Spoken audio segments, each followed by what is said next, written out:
तो हेलो बच्चों, कैसे हैं आप सब लोग। होप सो आप सब अच्छे होंगे और बारिश का आनंद ले रहे होंगे। तो आज जो है वो हम अपने नेक्स्ट क्लास स्टार्ट करने जा रहे हैं रिप्रोडक्शन की। एसेक्सुअल रिप्रोडक्शन हमने पढ़ा एक क्लास के अंदर, है ना। और दूसरी क्लास के अंदर हम पढ़ रहे थे रिप्रोडक्शन इन प्लांट्स। प्लांट्स के अंदर जो रिप्रोडक्शन है वो किस तरीके से होता है, ठीक है। तो उसी को कंटिन्यू करेंगे हम। Now the types of flower. जो फ्लावर है, पुष्पों के प्रकार, फ्लावर के जो है वो कितने टाइप होते हैं, पुष्पों के कितने प्रकार होते हैं, ठीक है। तो पुष्पों के जो प्रकार है वो दो तरीके के होते हैं सेक्सुअलिटी के बेसिस के ऊपर। यूनिसेक्सुअल फ्लावर्स यानी कि एक लिंगी पुष्प, बाइसेक्सुअल फ्लावर्स यानी कि द्विलिंगी पुष्प सॉरी, है ना, पुरुष बोल गया, पुष्प। तो एक लिंगी पुष्प जो है वो क्या होते हैं, जिनमें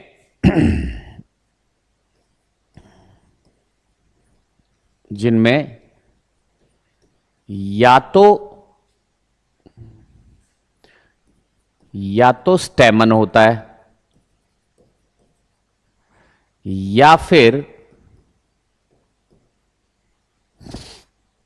पिस्टिल होता है, ठीक है। दोनों में से कोई एक ही चीज होगी, है ना। सिर्फ एक सेक्स ऑर्गन जो है वो इनके अंदर प्रेजेंट होगा, है ना। या तो मेल वाला प्रेजेंट होगा, स्टेमन मेल वाला, या फिर फीमेल वाला पिस्टिल प्रेजेंट होगा। दोनों में से कोई एक ही होगा। और इसके उदाहरण हैं वो है पपीता और तरबूज, papaya and watermelon, papaya and watermelon. तो इन दोनों में से कोई एक ही होगा, ठीक है। किन दोनों में से, या तो स्टेमन होगा या पिस्टिल होगा, एक लिंग उपस्थित होगा। ऐसे पुष्पों को एक लिंगी पुष्प कहते हैं, एक ही लिंग उपस्थित होगा उनके अंदर, ठीक है। दूसरे जो फ्लावर्स हैं वो हैं बाइसेक्सुअल फ्लावर्स, बाइसेक्सुअल द्विलिंगी, यानी कि दोनों लिंग जिनमें उपस्थित हों, है ना। दोनों लिंग यानी कि male and female both parts are present, है ना। या फिर हम कहें कि stamen and pistil, stamen and pistil both are present, both are present. दोनों प्रेजेंट हों, जिनके अंदर दोनों उपस्थित हों, है ना। स्टेमन भी यानी कि मेल रिप्रोडक्टिव पार्ट भी, और पिस्टिल यानी कि फीमेल रिप्रोडक्टिव पार्ट भी, दोनों उपस्थित हों तो वो क्या कहलाते हैं, द्विलिंगी। दोनों लिंग उपस्थित हों तो द्विलिंगी। और इसका उदाहरण है हिबिस्कस यानी कि गुड़हल, और मस्टर्ड यानी कि सरसों, ठीक है। उसके बाद आता है परागण, परागण पोलिनेशन, परागण पोलिनेशन। तो ये क्या होता है, transfer of pollen grains from anther to stigma. Anther से स्टिग्मा के ऊपर ट्रांसफर होना पोलन ग्रेन्स का क्या कहलाता है, पोलिनेशन। यानी कि पराग कणों का स्थानांतरण कहां से, पराग कोश से वृत्तिकाग्र तक। पराग कोश से वृत्तिकाग्र तक जो पराग कण हैं उनका स्थानांतरण जो है वो क्या कहलाता है, पोलिनेशन कहलाता है। अब ये जो पोलिनेशन है ये दो तरह का होता है। कौन कौन सा, एक सेल्फ पोलिनेशन, सेल्फ पोलिनेशन, ठीक है। और दूसरा जो है वो है cross pollination, cross pollination, cross pollination, ठीक है।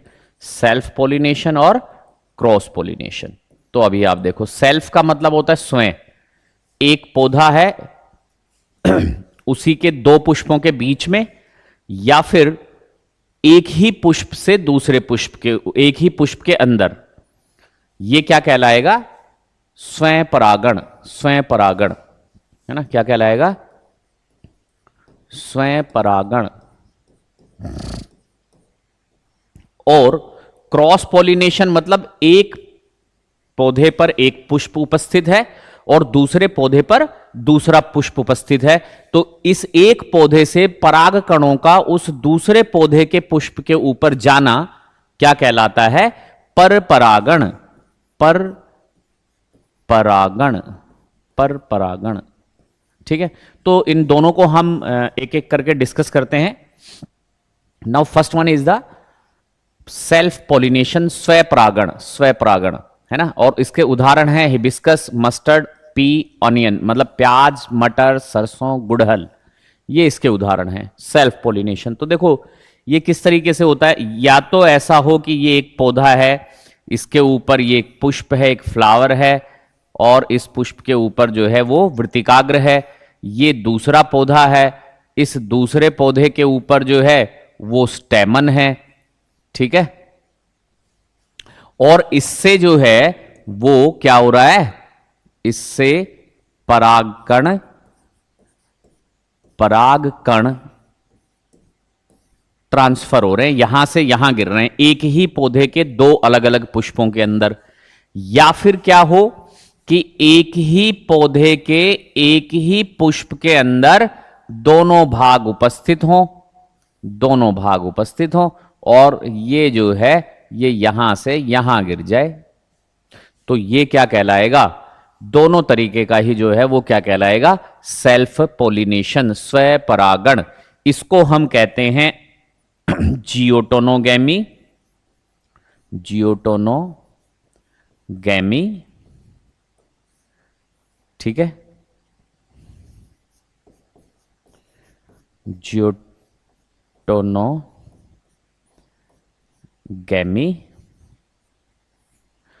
और इसको हम कहते हैं ओटोगैमी, ओटोगैमी,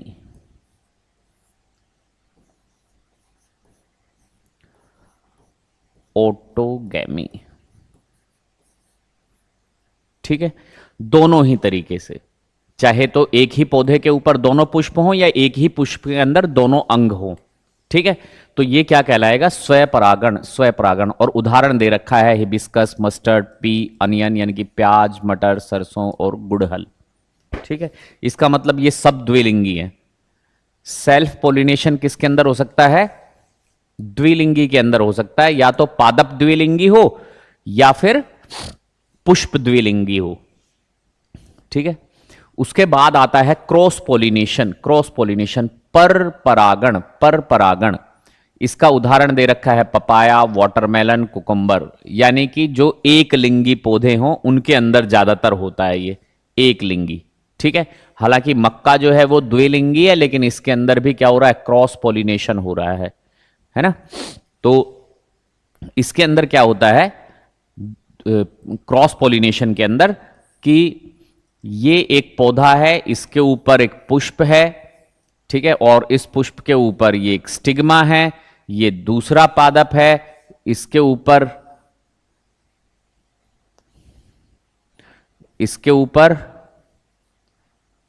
एक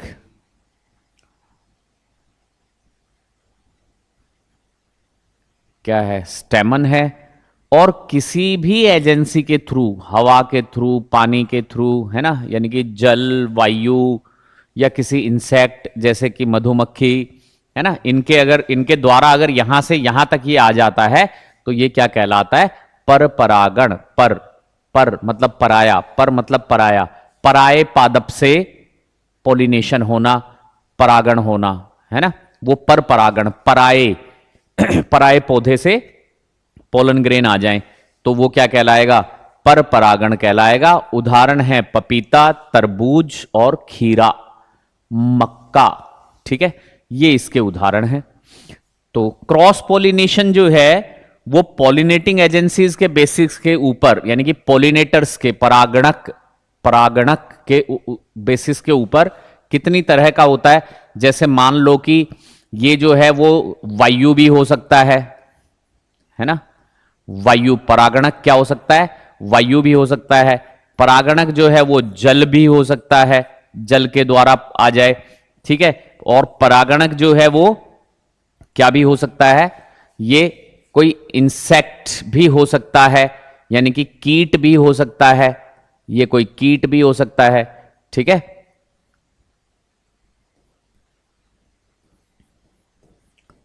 ये कोई कीट भी हो सकता है ना, और ये पक्षी भी हो सकता है, ये कोई पक्षी भी हो सकता है, और ये कोई बैट यानी कि चमगादड़, चमगादड़ ये भी हो सकता है।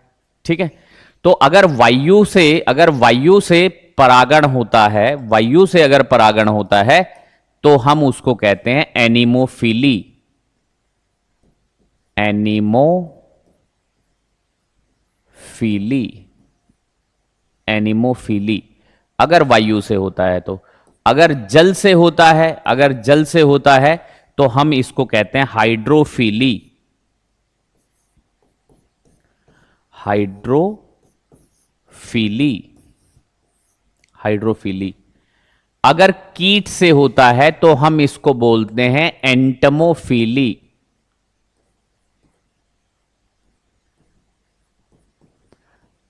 एंटमोफिली।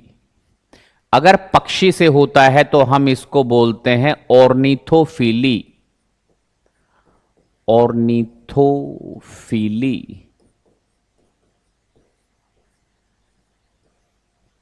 अगर चमगादड़ से होता है तो हम इसको बोलते हैं काइरो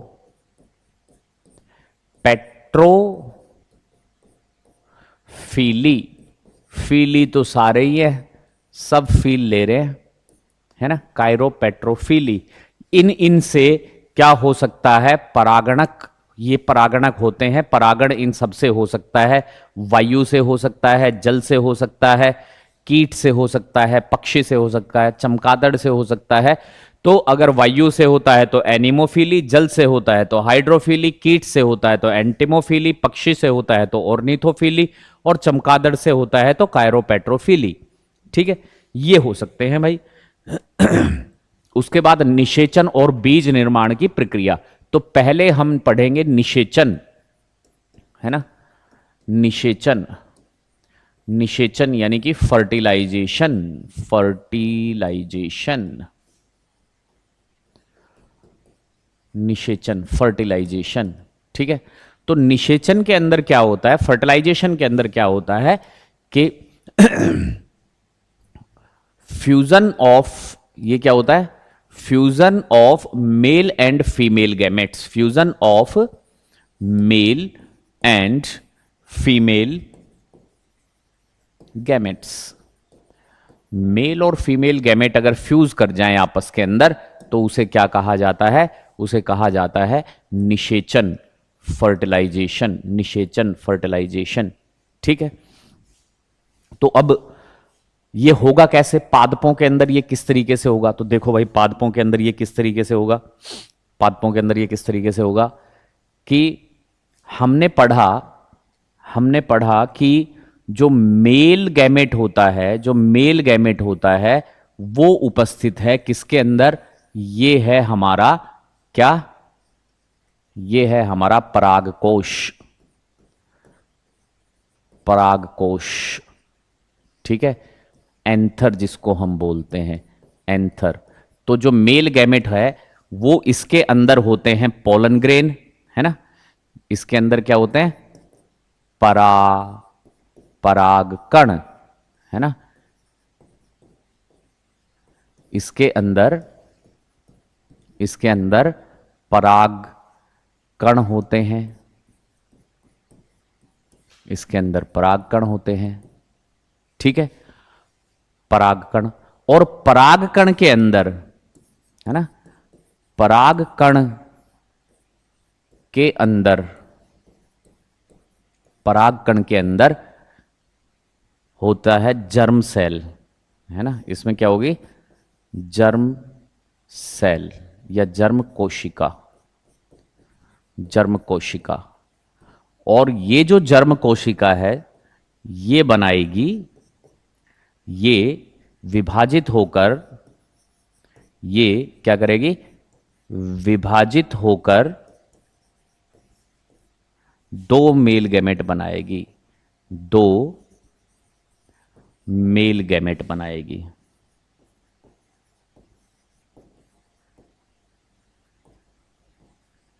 ये विभाजित होकर दो मेल गैमेट बनाएगी। ठीक है, ऐसा होता है। मतलब परागकोश, परागकोश के अंदर परागकण, परागकोश, परागकोश के अंदर परागकण, परागकण के अंदर जर्म कोशिका, जर्म कोशिका जो है वो विभाजित होगी और विभाजित होकर के क्या बनाएगी, वो विभाजित होकर के बनाएगी मेल गैमेट। और कितने बनाएगी, दो बनाएगी। एक कोशिका है जब विभाजित होगी तो उससे दो कोशिकाएं बनेंगी और वो दोनों मेल गैमेट कहलाएंगे। ठीक है, ऐसा होता है। कैसा, परागकोश, परागकोश के अंदर परागकण, परागकण के अंदर जर्म कोशिका, जर्म कोशिका विभाजित होकर के मेल गैमेट बनाएगी, ऐसा होता है। ठीक है, दूसरी तरफ जो है, दूसरी तरफ जो है वो होता है ओव्यूल, ये एम्ब्रियो सैक। ठीक है, इस एम्ब्रियो सैक के अंदर एक कोशिका होती है जिसका नाम है एग सेल या अंड कोशिका, है ना, अंड कोशिका, अंड कोशिका। ठीक है, एग सेल। ये जो अंड कोशिका है यही फीमेल गैमेट होता है ना, यही क्या होता है, फीमेल गैमेट होता है, यही फीमेल गैमेट होता है। ठीक है, और इसके आजू बाजू के अंदर और दो कोशिकाएं होंगी जो छोटी होंगी इससे, वो कहलाती हैं सिनर्जिड, है ना, वो क्या कहलाती हैं, सिनर्जिड, सिनर्जिड। यहां पर और दो कोशिकाएं होंगी जो कहलाएंगी polar nuclei, polar nuclei, polar nuclei. और इधर तीन कोशिकाएं होंगी जो कहलाएंगी एंटीपोडल, एंटीपोडल सेल या एंटीपोडल कोशिका। ठीक है, ये होता है। और यहां होता है ये किसके अंदर है, एम्ब्रियो सैक किसके अंदर है, एम्ब्रियो सैक है ओव्यूल के अंदर। ठीक है, ये है ओव्यूल के अंदर। तो देखो अब होगा क्या, अब होगा क्या कि यहां से पोलन ट्यूब आएगी इसके अंदर, यहां से पोलन ट्यूब आएगी। पोलन ग्रेन जो है यानी कि पराग कण जो है वो पराग नलिका बनाएगा और वो पराग नलिका किसी एक सिनर्जिड को तोड़ते हुए यहां तक आएगी और दोनों मेल गैमेट जो है वो यहां रिलीज कर देगी। ठीक, क्या होगा, पराग नलिका, पराग नलिका, ये पराग नलिका है, ये पराग नलिका जो है वो एक सिनर्जिड को तोड़ते हुए एम्ब्रियो सैक के अंदर एंटर करेगी, उसके अंदर घुस जाएगी और वहां पर अपने दो मेल गैमेट रिलीज कर देगी। है ना, ये दोनों क्या हैं, मेल गैमेट हैं, मेल गैमेट हैं। ठीक है, मेल गैमेट हैं ये दोनों, दो मेल गैमेट होते हैं, अभी हमने पढ़ा था दो मेल गैमेट बनते हैं। तो इनमें से एक मेल गैमेट जो है वो फ्यूज कर जाएगा किसके साथ, एग सेल के साथ, और ये बनाएगा जाइगोट, ये बनाएगा जाइगोट। एक मेल गैमेट अंड कोशिका के साथ फ्यूज करके बनाएगा जाइगोट और दूसरा जो है वो इसके साथ फ्यूज कर जाएगा पोलर न्यूक्लियाई के साथ और वो बनाएगा PEN, PEN, primary endosperm nucleus, primary endosperm nucleus. तो दो बार फर्टिलाइजेशन हुआ, पहली बार जाइगोट बनाने के लिए और दूसरी बार पेन बनाने के लिए। तो इसको हम कहते हैं डबल फर्टिलाइजेशन, डबल फर्टिलाइजेशन, द्विनिषेचन, द्विनिषेचन। ठीक है, तो डबल फर्टिलाइजेशन, डबल फर्टिलाइजेशन जो है, डबल फर्टिलाइजेशन जो है, ठीक है, वो क्या होता है, द्विनिषेचन। तो जो निषेचन है, जो निषेचन दो बार होता है, दो बार होता है, निषेचन जो है वो कितनी बार होता है, दो बार होता है, दो बार होता है निषेचन। ठीक है, कब, one male gamete, one male gamete fuses with egg cell, अंड कोशिका के साथ करेगा to form zygote, to form zygote. और किसको बनाएगा, जाइगोट को बनाएगा। ठीक है, और दूसरा क्या होगा, second male gamete, second male gamete fuses with polar nuclei to form PEN बनाने के लिए, यानी कि primary endosperm nucleus, primary endosperm nucleus, PEN बनाने के लिए। ठीक है, और इसके वाला जो विभाजन होता है, सॉरी फर्टिलाइजेशन होता है, ये वाला जो फ्यूजन होता है, ये क्या कहलाता है? नोन एज कहलाता है ट्रिपल फ्यूजन। ये अकेला ट्रिपल फ्यूजन कहलाता है। क्यों कहलाता है ट्रिपल फ्यूजन? क्योंकि 3 न्यूक्लियस फ्यूज कर रहे हैं। 2 न्यूक्लियस तो होते हैं पोलर न्यूक्लियाई के अंदर, और एक न्यूक्लियस, एक केंद्रक जो है वो होता है किसके अंदर? मेल गैमेट के अंदर। तो 2 केंद्रक तो 2 पोलर न्यूक्लियाई के अंदर, और एक केंद्रक जो है वो मेल गैमेट के अंदर। 3 केंद्रक आपस में फ्यूज करते हैं। तो ट्रिपल का मतलब होता है 13, मतलब 3, है ना? 3 गुना या 3 गुना नहीं, सॉरी 3, है ना? 3। तो 3 न्यूक्लियस, 3 केंद्रक आपस में फ्यूज कर रहे हैं, इसीलिए इस अकेले को ट्रिपल फ्यूजन कहा जाता है। और इन दोनों को मिलाकर के डबल फर्टिलाइजेशन कहा जाता है। इन दोनों को मिलाकर के डबल फर्टिलाइजेशन कहा जाता है। ठीक है, तो ये है आपका क्या? निषेचन। अब ये जो जाइगोट है ना, जाइगोट जो है वो क्या करेगा? जाइगोट बनाएगा एम्ब्रियो। जाइगोट क्या बनाएगा? एम्ब्रियो। ठीक है, और जो ओव्यूल है वो बनाएगा सीड। ठीक है, और जो ओवरी है, वो बनाएगी फ्रूट। और जो पेन जो बना था, प्राइमरी एंडोस्पर्म न्यूक्लियस, ये बनाएगा एंडोस्पर्म। ठीक है, तो ये न्यूक्लियस तो क्या करता है, एम्ब्रियो तो क्या करता है? एम्ब्रियो जर्मिनेट, है ना, उगता है, पादप के रूप में उग जाता है ना?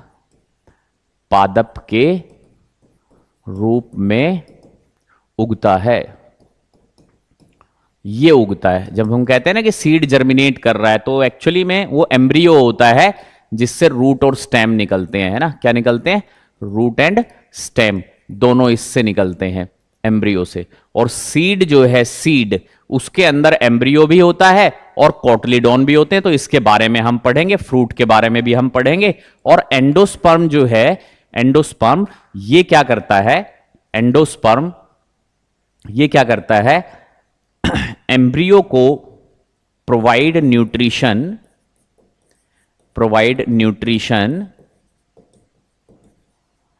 To developing embryo. जो एम्ब्रियो बन रहा है उसको क्या करता है? ये न्यूट्रिशन देता है, यानी कि भोजन प्रदान करता है ना? उसको भोजन प्रदान करता है, न्यूट्रिशन देता है। ये न्यूट्रिशन देता है जो डेवलप करेगा एम्ब्रियो। जब एम्ब्रियो बन रहा होगा तो बनते हुए एम्ब्रियो को किसकी आवश्यकता होगी? ऊर्जा की और न्यूट्रिएंट्स की आवश्यकता होगी। तो उन न्यूट्रिएंट्स की पूर्ति जो है वो कौन कर रहा होगा? वो कर रहा होगा एंडोस्पर्म।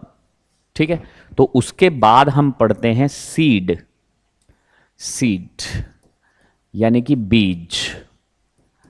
ठीक है, तो बीज जो है वो 2 तरह के होते हैं, एक बीजपत्री बीज और द्विबीजपत्री बीज। द्विबीजपत्री बीज 2 तरह के होते हैं। यानी कि जो बीज पत्र है वो एक होगा तो एक बीजपत्री, और 2 होंगे तो द्विबीजपत्री। और बीजपत्र क्या होते हैं? जो फ्लैप होता है, जो मोटी सी संरचना होती है। जैसे हम द्विबीजपत्री का उदाहरण देकर के बताते हैं। आप अभी सर्दियां आएंगी तो मूंगफली खाएंगे खूब, है ना? तो मूंगफली को का ऊपर का छिलका छीलो, उसका मूंगफली का जो ऊपर वाला छिलका होता है उसे बाहर निकालो, तो 2 या 3 दाने निकलेंगे। उन दानों के ऊपर वो लाल लाल सी पतली सी परत होती है, आप उसको हटाओगे तो सफेद कलर का बीज निकलेगा। अब वो जो सफेद कलर का बीज है, जो सफेद आपको दिखाई दे रहा है, आप उसको धीरे से दबाओगे तो वो 2 भागों में टूट जाएगा ऐसे करके। लेकिन अगर आपने हल्का सा प्रेस किया है, उसको हल्का सा दबाया है, तो यहां पर आपको एक ऐसी संरचना दिखाई देगी। तो ये जो संरचना है, ये जो संरचना है, ये है एम्ब्रियो, ये है एम्ब्रियो। ठीक है। और ये जो दोनों आपको दिखाई दे रहे हैं, ये जो दोनों दिखाई दे रहे हैं, ये हैं बीजपत्र। बीजपत्र। तो अगर ये बीजपत्र 2 हैं तो ये द्विबीजपत्री कहलाएगा, और अगर ये बीजपत्र एक ही है तो ये एक बीजपत्री कहलाएगा। ठीक है। यानी कि मोनोकोट बोलते हैं इसको। क्या बोलते हैं? मोनोकोट। क्योंकि बीजपत्र को कोटिलीडोन बोलते हैं। इसको क्या बोलते हैं? कोटिलीडोन। डोन है ये, कोटली का, कोटली का डोन है ये, तो कोटलीडोन बोलते हैं इसको। ठीक है। तो मोनोकोटलीडोन और डाइकोटलीडोन ये कहलाता है। डाइकोट शॉर्ट फॉर्म है ये, तो है ना, मोनोकोट डाइकोट। तो पूरा नाम तो क्या है? मोनोकोटलीडोन और डाइकोटलीडोन। तो अगर 2 कोटलीडोन है तो डाइकोट, और अगर 1 कोटलीडोन है तो मोनोकोट। यानी कि 1 बीजपत्र है तो एक बीजपत्री, और 2 बीजपत्र है तो द्विबीजपत्री। ठीक है। ये हो गया। तो इसका उदाहरण तो दे दिया हमने। जिसकी भी दाल बनती है, जिसकी भी दाल बनती है, वो सब द्विबीजपत्री हैं। जिसकी भी दाल बनती है, मूंग की दाल, अरहर की दाल, मसूर की दाल, है ना, और चने की दाल, मटर की दाल और दाल की दाल, है ना, जिसकी भी दाल बनेगी वो सब क्या होंगे? द्विबीजपत्री होंगे। मूंगफली द्विबीजपत्री होगा, चना द्विबीजपत्री होगा। ठीक है। और जिसका दलिया बनता है, जिसकी दाल नहीं बन सकती, दलिया बन सकता है, क्योंकि 2 बीजपत्र नहीं है, एक ही है, तो वो 2 बराबर भागों में नहीं टूटता, वो टेढ़ा मेढ़ा सा इधर उधर के टूट जाता, तो दलिया बनता है। जैसे कि गेहूं का दलिया बनता है, चावल का दलिया बनता है ना, बाजरे का दलिया बनता है, तो इनका दलिया बन जाता है, दाल नहीं बनती। तो वो सारे एक बीजपत्री होते हैं। और इसका उदाहरण जो है, इसका उदाहरण जो है वो ज्यादातर किताबों के अंदर मिलता है किसका? मक्का का। मक्का। बाकी आपको बता ही दिया कि जो गेहूं है वो भी एक बीजपत्री है, जो बाजरा है वो भी एक बीजपत्री है, और जो चावल है हम बड़े चाव से खाते हैं वो भी एक बीजपत्री है। ये सब एक बीजपत्री हैं, ये सब द्विबीजपत्री हैं। ठीक है। तो ये हो गया आपका सीड। और ये जो एम्ब्रियो है, अगर हम एम्ब्रियो की स्ट्रक्चर को देखें ध्यान से, तो हमने इसको ऐसे करके बनाया है, इस तरीके से। तो ये वाला जो भाग होता है इसको बोलते हैं रेडिकल, और ये वाला जो भाग होता है इसे हम बोलते हैं प्ल्यूम्यूल। जहां पे ऐसे कट दिखाई देंगे, लीफ की तरह, पत्ती की तरह ऐसे कट दिखाई देंगे, वो प्ल्यूम्यूल, और ये रेडिकल। तो इससे आर से आर निकलता है, आप ये ध्यान रखो, और इससे स्टेम निकलेगा, है ना। रेडिकल से रूट निकलती है, आर से आर निकलता है, आर से आर निकलता है। बाकी जो दूसरा बच गया उससे स्टेम निकलेगा, प्ल्यूमिल से स्टेम निकलेगा। ठीक है। तो ये हो गया क्या? एम्ब्रियो। एम्ब्रियो, ये एम्ब्रियो हो गया, ऐसा एम्ब्रियो होता है। ठीक है। और आप मूंगफली को छील करके देखोगे तो आपको साफ साफ दिखाई दे जाएगा। बहुत छोटा सा होता है, इतना सा, बहुत छोटा सा, पर दिख जाएगा आपको। ठीक है। उसके बाद है फल। उसके बाद क्या पढ़ना है हमें? फल। तो भाई फल बहुत तरह के होते हैं, सच्चे फल, झूठे फल, ड्राई फ्रूट, है ना। ड्राई फ्रूट जिसको आप कहते हो वो ड्राई फ्रूट नहीं होता कि आप बादाम ले आओ, किशमिश ले आओ, काजू ले आओ, पिस्ता ले आओ और कह दो ये ड्राई फ्रूट है। ये ड्राई फ्रूट नहीं है, सारे फ्लैशी फ्रूट हैं। ठीक है। तो ये ड्राई फ्रूट नहीं है, इनको बोला जाता है बस ऐसे ही ड्राई फ्रूट, ये ड्राई फ्रूट नहीं है। ठीक है। तो फल जो है, फल अगर उसको हम देखें तो हम आम के फल का उदाहरण लेकर के समझते हैं कि फल में मुख्य रूप से 3 चीजें होती हैं। एक होता है सबसे बाहर वाली जो परत होती है वो होती है एपिकार्प। क्या कहते हैं उसको? एपिकार्प। और फिर बीज इसके अंदर आती है गुठली। गुठली, ये जो गुठली होती है ये होता है इसका एंडोकार्प। गुठली बीज नहीं है, यह आपको ध्यान रखना है ना, क्योंकि बीज तो क्या है, बीज तो इसके अंदर होता है। जब गुठली को आप हिलाओगे तो उसमें कुछ बजेगा घड़ घड़ घड़ करके, और वो जो बज रहा है इसके अंदर वही क्या है, बीज है। ये बीज है, ठीक है। और ये जो बीच का हिस्सा है, ये जो बीच का हिस्सा है, इन दोनों के बीच का हिस्सा ये वाला जो है ना, जिसको हम ये येलो कलर से ऐसे कर रहे हैं, ये वाला जो भाग होता है आम का, इसको हम कहते हैं मीजोकार्प। मीजोकार्प, ठीक है। तो आम के अंदर एपिकार्प जो है वो उसका छिलका होता है, वो उसका छिलका होता है, ठीक है। और जो मीजोकार्प होता है वो पल्प होता है, उसी को हम खाते हैं। आम में हम किसको खाते हैं? मीजोकार्प को खाते हैं, फल को खाते हैं। और एंडोकार्प जो है वो गुठली होती है। गुठली, गुठली को भी नहीं खाते हम, छिलके को भी नहीं खाते। किसको खाते हैं? हम खाते हैं किसको? पल्प को। पल्प को खाते हैं हम, मीजोकार्प को खाते हैं, इसको खाते हैं आम के अंदर, ठीक है। कुछ कुछ बीज ऐसे होते हैं और कुछ फल ऐसे होते हैं जिनमें हम किसको खाते हैं? एपिकार्प को भी खाते हैं और मीजोकार्प को भी खाते हैं। जैसे बेर है तो बेर के छिलकों के भी खा जाते हैं और उसका जो पल्प होता है उसको भी खा जाते हैं। कुछ फल ऐसे होते हैं जिसमें हम एंडोकार्प को भी खा जाते हैं और पल्प को भी खा जाते हैं, छिलके को नहीं खाते। जैसे लीची, लीची का ऊपर से छिलका उतार देते हैं और जो व्हाइट कलर का उसका पल्प होता है उसको खा जाते हैं, और उसके अंदर की तरफ देखोगे तो बहुत पतली ट्रांसपेरेंट की एक लेयर होती है जो उस मीजोकार्प पल्प के साथ ही उतर जाती है, उसके साथ ही रहती है। आप उसको हटाने की कोशिश करोगे तो वो हट जाएगी, बहुत पतली सी ट्रांसपेरेंट होती है, उसके आर पार भी दिख जाएगा आपको। तो वो भी उसके साथ खा जाते हैं, मतलब दोनों भाग को खा जाते हैं, ठीक है। नारियल में आप देखोगे तो ना तो हम एपिकार्प खाते हैं, ना एंडोकार्प खाते हैं और ना मीजोकार्प खाते। उसका एपिकार्प होता है उसका वो जो हरे वाला छिलका होता है वो, एंडोकार्प होता है जो उसके अंदर वो रेशे से निकले होते हैं, सॉरी मीजोकार्प होता है जो वो रेशे से निकले होते हैं उसके वो, ठीक है। और एंडोकार्प होता है वो हार्ड कवर जिसके अंदर गोला रखा हुआ होता है, नारियल होता है, तो उस हार्ड कवर को तोड़ करके और उसका सीड खाते हैं हम। या फिर जो पानी पीते हैं वो होता है उसका एंडोस्पर्म।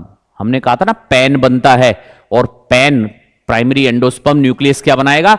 एंडोस्पर्म बनाएगा, जो सीड को डेवलप करने में हेल्प करेगा, एम्ब्रियो को डेवलप करते टाइम पे न्यूट्रिशन प्रदान करेगा, वो एंडोकार्प होता है। ओ सॉरी, वो क्या होता है? एंडोस्पर्म होता है। उस एंडोस्पर्म को हम खाते हैं। तो ये था सारा पादपों में जनन, है ना, लैंगिक जनन पौधों के अंदर। पौधों के अंदर लैंगिक जनन जो है वो हमारा कंप्लीट हो गया है ना। नेक्स्ट क्लास के अंदर हम या तो इससे लेकर के कुछ क्वेश्चंस आएंगे या फिर अगला ह्यूमन बींग्स के अंदर जो है वो हम लैंगिक जनन हम पढ़ेंगे, है ना, आदमियों के अंदर लैंगिक जनन। तो आज के लिए इतना ही, तो कल फिर मिलते हैं। Bye bye, have a nice day.